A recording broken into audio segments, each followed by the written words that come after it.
Welcome, ladies and gentlemen, to my new video where we are going to go over my top 5 tips for every single Fizz player and what they need to know. Now, my goal behind this video is to make you a better Fizz player and to give you a better understanding of the champion as a whole by the end of the video. I always put timestamps at the top of my video where you can skip an intro or a certain tip if you already have a good understanding of what is going on. You can contact me directly in the pinned comments. I'm going to put a link to my Discord, as well as you can hit that subscribe button and the bell button and be notified when I go live on my streams, and you can ask me any questions there. Also, with this format, I heavily encourage you to add your own tips for other Fizz players that might find their way to this video, as I am a bit limited with this format and I do not want my videos to run on too long. So with all that out of the way, let's get into the first tip. Alright, and getting into tip number 1, I want to cover a couple different ways you can look to utilize the Q when you're playing Fizz. The first one is the stutter step that you can look to use when you are playing Fizz. This is going to be extremely important when the enemy is ganking you, and say it is something like a Lee Sin that is trying to be on top of you, punching you in melee range. Say he has gotten to about this point, you are trying to make it to your tower. If you do a quick stutter step and then Q back, it can be a great way to close a little bit more distance and to do a little bit of damage in the meantime. As well as another thing you can look to do with your Q when you are playing Fizz is to get a extremely nice little quicker path than a lot of other people are going to get throughout the jungler, really making him a trickster and a hard to chase down person. Now, when you are playing Fizz and you are snowballing, which a lot of the times people that play Fizz are really good at snowballing, they are really able to chase down the enemy jungler quite effectively because, first of all, you outlevel them and you are great at setting up picks. Sitting in a control ward and waiting for an enemy to go on a high value buff can be a great way to look to get a couple more kills and to really affect the map as a whole, because if you start taking the enemy jungler out of the game, they're going to have a lot less effect on your other lanes, even if they are doing well. So, and the number one way you can look to carry on Fizz is by disabling the enemy jungler and their early ganks. The next thing you can look to use with your Q, say these are a couple of frontline champions here and there's a backline champion here that you want to get to, using your Q to close the distance on the enemy can be a great way to close the distance, and making sure that your Q is going to utilize it in that way can be very effective. So again, we have the small stutter step you can do to run away. You have the Q dashes through jungle camps. You just need the vision on the target, and then again closing your distance with the Q to get a really nice distance and a nice gap close on the enemy to get a high value Chum the Waters. And those are my Q tips for Fizz. Alright, and getting into the second tip, just one more thing I wanted to cover with the Urchin Strike. I love this ability so much.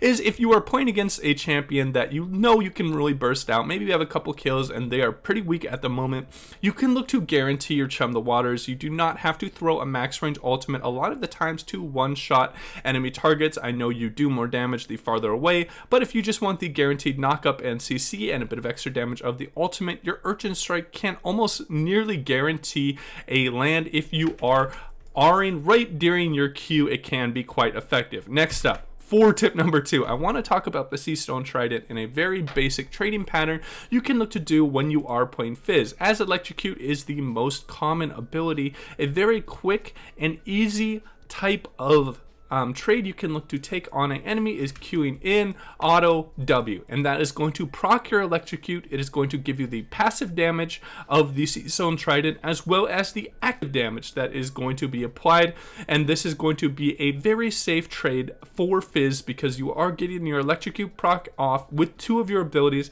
This is going to do about maybe a third or a quarter of the enemy's HP in the early game, and then you can look to use your E if you want to be more aggressive, or you can look to use your E to E out if they have a large amount of threat on you. Maybe the Zed spawns a shadow and he's looking to trade back his Electrocute proc onto you. You can look to use your E away. So again, the really basic trade is Q, auto, W. Make sure that you auto attack reset with your W, as this is going to be extremely important. Next up, with the Seastone Trident, it gives you a little bit of a bleed, which is very nice as when something goes stealth and say it's something like a Fizz and they are bleeding out, they will have a shimmer of where they are going when they have dot damage. That is really why I like dot damage so much when you are playing Fizz, is it reveals certain types of invisibility like a Shaco or a Twitch. Next up, with your W, when you are CSing, this is a invaluable tool because if the first attack of the target, if it kills the target when you have your W, it refunds 52 mana and it resets its cooldown to 1 second and does not grant the 5-second on hit buff. So this is going to be a great way to CS under tower and to make sure that your CS is at a really good clip. So those are my few couple of tips that you can look to utilize when you are using your W on Fizz. Again, if you guys have any of your own tips, I'd love to hear your thoughts down below, and that will wrap up tip number 2.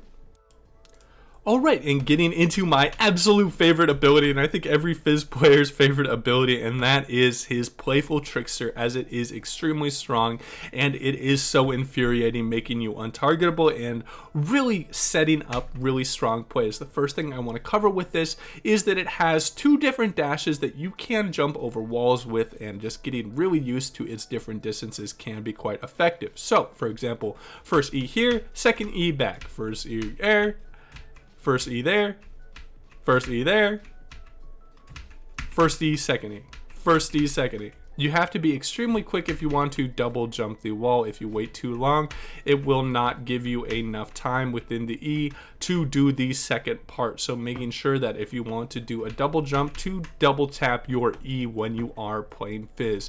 The next thing that I want to talk about with the Playful Trickster and Fizz is that you can flash the second part of the Fizz's damage when you are playing it. The first time I think I saw this was a World Championship where I think it was a Flash was versus SKT, and Maple did this really cool E flash play.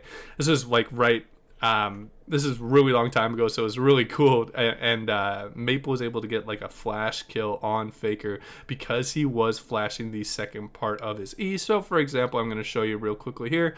First E, and then you're flashing the second part of your E damage, and this is going to be a great way to increase your kill threat and chase down those people that are looking to run away from you. Now, with the E, it is a invaluable tool. This is the ability people are going to look to bait out of you, and it is your highest impact ability. So using this in really important situations is going to be key when you are playing Fizz, particularly if you're playing against something with a really high impact ult, something like a Talon or a Zed that has a really big button that they're looking to use on you. Disrupting that burst combo with your E is going to be a great way to utilize Fizz. So making sure that you are understanding when you need to use your E Playful Trickster offensively, for example with the flash E on the second part of it, or maybe defensively when a target is just looking to burst you down and you need to get away. So always understand that people know Fizz. People have been playing as Fizz for an extremely long time, so you have to have a really good understanding of when you want to use your Playful Trickster, and that will wrap up this tip for Fizz. Alright, and getting into the final tip, one small thing I wanted to actually cover again with the Playful Trickster is understanding a very, very important thing that I don't think a lot of people really get a strong grasp of when they are playing Fizz, and that is what side of the Summoner's Rift are you playing on, if you're on the bottom side or if you're on the top side, if you are on the red side or the blue side.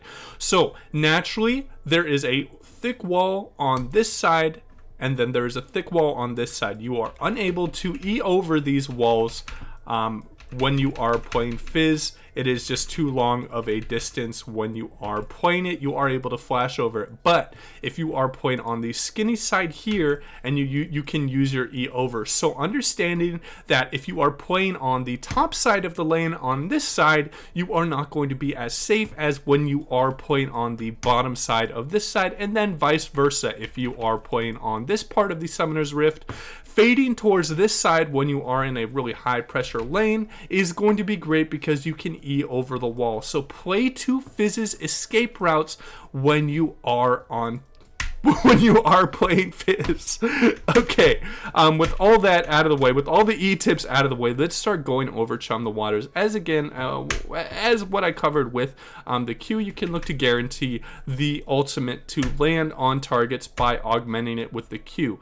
But a couple tips that are particular to Chum the Waters is you want to look to hide it as much as possible, as this is a very iconic ability, second I think only to the E when you are playing Fizz. So going on targets and making sure that you have a vision denial, whether it's control ward or a sweeper, which is really effective on Fizz, and throwing out your ultimate from Fog of War can be an extremely effective way to play out Chum the Waters. A couple of small things with it is it gives true sight, so people that are stealthing away, for example, a Shaco that tries to deceive away with the Chum the Waters on is going to give you vision.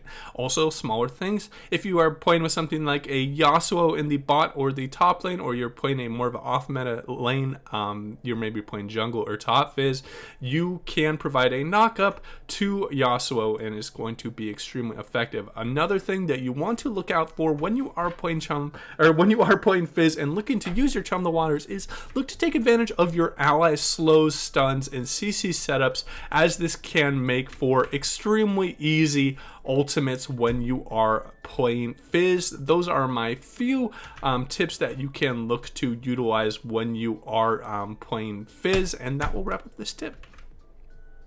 Alright, and getting into the final tip, I am going to cover something that is so exceedingly important for lower elo assassins. Maybe you're stuck in bronze, silver, gold, or iron, and you're really struggling to carry in team fights. You're really good at lane, but you're struggling in team fights. That means that you are struggling with this certain concept. In this meta, there are so many tanks that are coming out of the support role and the jungle role, and then naturally top has some tanky champions that are going to provide CC and can lock you down. So you really want to look to approach the team fight from situations that are going to be extremely beneficial for you as Fizz. If you are trying a front to back team fights, which I never recommend when you are playing Fizz, maybe in a few niche situations, it is going to be rather poor, because it is going to be hard for you to land ultimates on the backline and high important targets, because it is not a targeted ability. They can block your ultimate. So always look for flanks when you are playing Fizz. Things that augment and really help you pull off these high impact flanks are control wards that deny vision, as well as oracle lenses that help you get into a really strong position. Getting a strong flank on something like an enemy Jinx in a team fight is really going to allow you to carry team fights. So always keep this in mind when you're playing Fizz, to constantly look for flanks, particularly in low elo solo queue where people have very minimal types of communication and very minimal want to even peel for their backline. Always be looking for flanks when you are playing Fizz, as this is just going to provide a lot of setup when you are playing Fizz. So always look to take advantage of that when you are playing Fizz. It's going to take you a while to get a good understanding of how you can move to get into these flanks, but please try your best. Another small thing you can look to do, say you're playing against something like a enemy Xerath that is just looking to poke you from range in the lane, how you can look to take advantage of these people that are just turtling in lane and playing very defensive and do not want to allow the snowball of the Fizz, is by the classic fake roam. How you pull off this fake roam is by making it very obvious that you are looking to roam to the bot side. In lower elos, people are really frantic to help out when the enemy is roaming, because they know they're going to get flamed by their team if they don't. So how you can look to take advantage of champions like Xerath and that are trying to turtle against you is by denying vision in the spot that you are setting up the trap with either a control ward or a oracle lens, and waiting for them to just simply walk and try and match your roam. Generally, they will not be taking these safe routes when they're doing it, but if you think they are going to be taking the safe routes, you can look for a flank and a trap right here when they are looking to help and match your roam. So always look to set up these fake roam traps against enemies that are turtling your lane, and this will really allow you to snowball quite heavily when you are playing Fizz. Finally, when you are playing Fizz, the items are pretty important that you have a good understanding of. The Proto Belt is a great item for Fizz. The Zonia's allows him to get off a second rotation when they are playing, and the Lich Bane is going to provide you a lot of burst. Outside of those 3 core, you can screw around and play with a couple different items. You can go Rabadons if you just want sheer damage, you can go Void Staff against a lot of AP, go Banshees if you're against a lot of pick champions. There are a bunch of different ways to itemize with Fizz, but these are pretty much my runes of choice with Electrocute, Sudden Impact, the Ghost Poro, and Ravenous Hunter, or Ultimate Hunter if you